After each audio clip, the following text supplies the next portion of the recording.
Hello दोस्तों, welcome back to the aspirant affair. स्वागत है आपका एस्पिरेंट अफेयर में। तो आज हम करने वाले हैं अपने 25 और 26 जून के करंट अफेयर। तो किसी रीजन की वजह से 25 तारीख को यानी कि यस्टरडे हम नहीं कर पाए क्लास।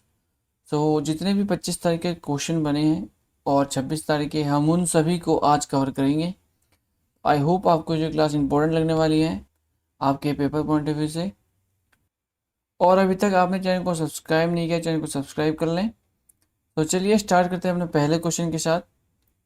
पहला क्वेश्चन है, भारत का पहला एआई संचालित स्मार्ट ट्रैफिक सिस्टम सबसे पहले किस एक्सप्रेसवे पर स्थापित किया गया? यानी कि AI power traffic system install किया गया है एक्सप्रेसवे पर, जो कि किया गया है दिल्ली द्वारका एक्सप्रेसवे पर। ओके, भारत का पहला AI power smart traffic system install किया गया है दिल्ली द्वारका एक्सप्रेसवे पर। तो जैसे कि आप देख सकते हैं, ANI न्यूज़पेपर का आर्टिकल है, India first AI power smart traffic system launch on Dwarka expressway. Okay, next question, किस कंपनी ने भारत का पहला off grid green hydrogen plant शुरू किया है? भारत का पहला off grid green hydrogen plant, so यह किया गया है अडानी ग्रुप के द्वारा।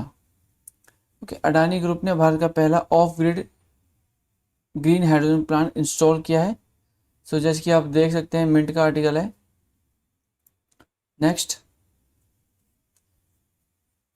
नेक्स्ट क्वेश्चन है, यूएन सस्टेनेबल डेवलपमेंट रिपोर्ट 2025 में भारत की रैंक क्या है? सस्टेनेबल डेवलपमेंट बैंक में भारत की जो स्थान है वह है 99, यानी कि 99 रैंक पर है United Nation sustainable development report के अकॉर्डिंग भारत। ओके, तो जैसे कि आप देख सकते हैं, द इकोनॉमिक्स टाइम्स का आर्टिकल है, India inter top 100 in UN global sustainable development goal. Next next question है, अंतर्राष्ट्रीय आलू केंद्र के दक्षिण एशिया क्षेत्र केंद्र की स्थापना कहाँ की जा रही है? South Asia regional centre for international tomato centre establish किया जा रहा है भारत में।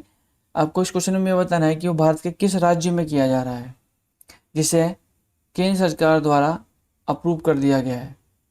सो इसका सही उत्तर है उत्तर प्रदेश में किया जा रहा है, और उत्तर प्रदेश के भी आगरा में किया जा रहा है international potato centre establish. Okay, जो कि साउथ एशिया रीजन में है। जैसे कि आप देख सकते हैं, दैनिक जागरण का आर्टिकल है, कैबिनेट मोदी कैबिनेट ने आगरा में अंतर्राष्ट्रीय आलू केंद्र की स्थापना के प्रस्ताव को दी हरी झंडी।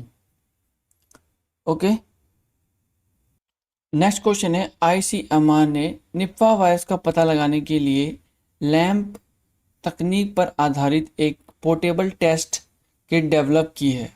सो आपको इस क्वेश्चन में ये बताना है कि निपा वायरस किस प्रकार का वायरस है, जेनेटिक्स है, सिंथेटिक है, जीनोटिक है, या बैक्टीरियोफेग वायरस है। सो इसका सही उत्तर है जीनोटिक्स, यानी कि निफा वायरस एक जीनोटिक्स वायरस है जो कि जानवरों से फैलता है।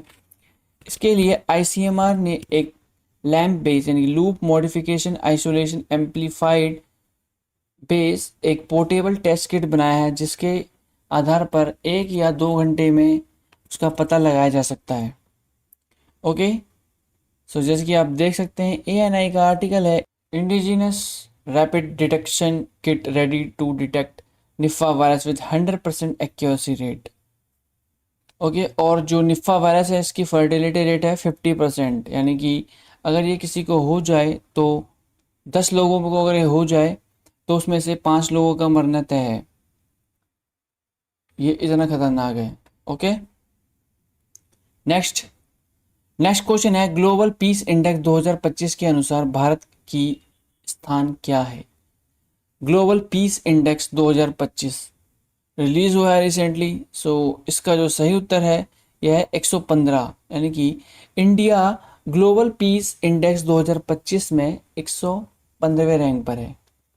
ओके, नेक्स्ट क्वेश्चन, राष्ट्रीय आइस स्केटिंग चैंपियनशिप 2025 किस राज्य में आयोजित की गई? सो नेशनल आइस, तो इसका सही उत्तर है उत्तराखंड में की गई। उत्तराखंड के देहरादून में national ice skating championship 2025 organise की गई है। ओके, नेक्स्ट क्वेश्चन, इफ्को किस देश में अपना पहला विदेशी नैनो उर्वरक संयंत्र स्थापित करने जा रहा है? First foreign nano fertiliser plant, तो यह किया जा रहा है ब्राज़ील में। तो इफ्को अपना पहला विदेशी नैनो फर्टिलाइजर प्लांट ब्राज़ील में स्थापित करने जा रहा है। ओके, जैसे कि आप देख सकते हैं फाइनेंशियल एक्सप्रेस का आर्टिकल है, IFFCO to set up first overseas nano fertiliser plant in Brazil. Next question, भारतपुत्र ऐतिहास ग्राम योजना पीएम नरेंद्र मोदी द्वारा किस राज्य में शुरू की गई? भारतपुत्र ऐतिहास ग्राम योजना, तो यह स्टार्ट करी गई है उड़ीसा में। ओके, उड़ीसा में स्टार्ट करी गई है भारतपुत्र ऐतिहास ग्राम योजना। तो जैसे कि आप देख सकते हैं एनडीटीवी का आर्टिकल है, PM Modi launch 105 project over 18,600 crore in Orissa, यानी कि 18,600 करोड़ का प्रोजेक्ट लॉन्च किया है पीएम मोदी के द्वारा, और टोटल है 115 प्रोजेक्ट, जिसमें से एक है भारतपुत्र ऐतिहास ग्राम योजना। ओके, नेक्स्ट क्वेश्चन है हेलीकॉप्टर एवं लघु विमान, helicopter and small aircraft summit शिखर सम्मेलन कहाँ आयोजित किया गया? सो यह किया गया पुणे में। Okay, helicopter and small aircraft summit जो ऑर्गेनाइज किया गया वो किया गया पुणे में, जैसे कि आप देख सकते हैं एएनआई का आर्टिकल है। नेक्स्ट क्वेश्चन, भारत की पहली योग नीति किस राज्य द्वारा शुरू की गई? इंडिया फर्स्ट योगा पॉलिसी, तो यह लॉन्च करी गई है उत्तराखंड के द्वारा, भारत की पहली योग नीति। ओके, नेक्स्ट क्वेश्चन है गोल्डन स्पाइक मीट में नीरज चोपड़ा ने भाला फेंक स्पर्धा में कितने मीटर से जीत हासिल की? यानी कि जो गोल्डन स्पाइक मीट है उसमें नीरज चोपड़ा के द्वारा जीत हासिल करी गई है, जीता है उन्होंने। और यह भाला जो फेंका गया था, यह फेंका था 85.2 मीटर का। ओके, इससे पहले भी क्वेश्चन आया था, हमने पढ़ा था 2 या 3 दिन पहले, इसमें नीरज चोपड़ा ने पेरिस में जीता था गोल्ड मेडल। ओके, जैसे कि आप देख सकते हैं अमर उजाला का आर्टिकल है, नीरज चोपड़ा ने जीता गोल्डन स्पाइक टूर्नामेंट, किताब 85.29 में सर्वश्रेष्ठ थ्रो से शीर्ष पर रही। ओके, नेक्स्ट क्वेश्चन है किस राज्य ने सभी ग्राम पंचायतों में विवाह मंडप बनाने का फैसला लिया है?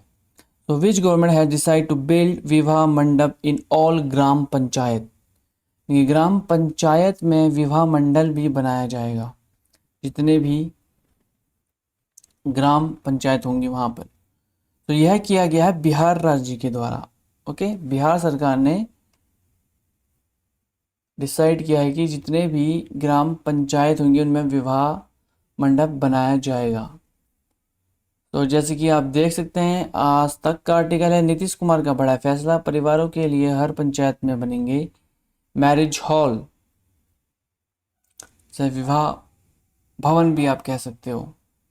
ओके, नेक्स्ट क्वेश्चन है ऑपरेशन मिडनाइट हैमर किस देश द्वारा शुरू किया गया था? भारत, रूस, ईरान या अमेरिका? सो यह किया गया था अमेरिका के द्वारा। ओके, अमेरिका ने ऑपरेशन मिडनाइट हैमर शुरू किया था, तो जिसके तहत इन्होंने अमेरिका ने ईरान के जितने न्यूक्लियर साइट्स थी उनको तबाह किया था। ओके, आगे चलते हैं। नेक्स्ट क्वेश्चन है मिजोरम और गोवा के बाद भारत का तीसरा पूर्ण साक्षर राज्य कौन बना है? तो हमने पहले भी क्वेश्चन में पढ़ा था कि जो मिजोरम है वो पहला फुल्ली लिटरेट स्टेट बन चुका है इंडिया का, उसके बाद गोवा, बट अब आ चुका है तीसरा। तो तीसरा है त्रिपुरा, तीसरा राज्य बन चुका है त्रिपुरा जो फुल्ली लिटरेट स्टेट है इंडिया का। ओके, याद रखना इंपॉर्टेंट क्वेश्चन है ये। मिजोरम है सबसे पहला जो कि फुल्ली लिटरेट स्टेट बन चुका था। ओके, जैसे कि आप देख सकते हैं एनडीटीवी का आर्टिकल है, Tripura become India third fully literate after Mizoram and Goa. So Tripura के कुछ बेसिक्स कवर कर लेते हैं। त्रिपुरा के मुख्यमंत्री हैं माणिक शाह, एंड जो गवर्नर हैं त्रिपुरा के वो है इंद्रसेन रेड्डी नल्लू। इंद्रसेन रेड्डी नल्लू हैं त्रिपुरा के गवर्नर। ओके, एंड जो राजधानी है त्रिपुरा की वो है अगरतला। और जो मोस्ट फेस्टिवल है जो एग्जाम में पूछा जाता है वो है गारिया। Okay, next question, middle east में अमेरिका का सबसे बड़ा सैन्य बेस किस देश में स्थित है? यूएस मिलिट्री बेस जो मिडिल ईस्ट में है सबसे बड़ा वो है कतर में। ओके, ये न्यूज़ में इसीलिए आया था क्योंकि ईरान ने अमेरिका के जो कतर में बेसिस थे उनको तबाह किया था। सो आपको याद रखना है कि जो मिडिल ईस्ट में अमेरिका का सबसे बड़ा सैन्य बेस जो है कतर में है। ओके, जैसे कि आप देख सकते हैं दैनिक भास्कर का आर्टिकल है, ईरान ने कतर में अमेरिकी एयरबेस पर मिसाइलें दागी। नेक्स्ट क्वेश्चन है एससीओ शंघाई कॉरपोरेशन ऑर्गेनाइजेशन 2025 शिखर सम्मेलन कहाँ आयोजित किया गया? सो यह किया जा रहा है चीन में, जिसमें हमारे डिफेंस मिनिस्टर राजनाथ सिंह और अजीत डोवाल जी गए थे शंघाई कॉरपोरेशन ऑर्गेनाइजेशन समिट में, जो कि चीन में ऑर्गेनाइज किया गया है। सो बेसिकली 2025 का जो शंघाई कॉरपोरेशन ऑर्गेनाइजेशन समिट है वो चीन में ऑर्गेनाइज हो रहा है। ओके, सो यही थे हमारे कुछ इंपॉर्टेंट क्वेश्चन। आई होप आपको क्लास इंपॉर्टेंट लगी होगी। सो चलिए अब मिलते हैं न्यू करंट अफेयर के साथ न्यू क्लास में।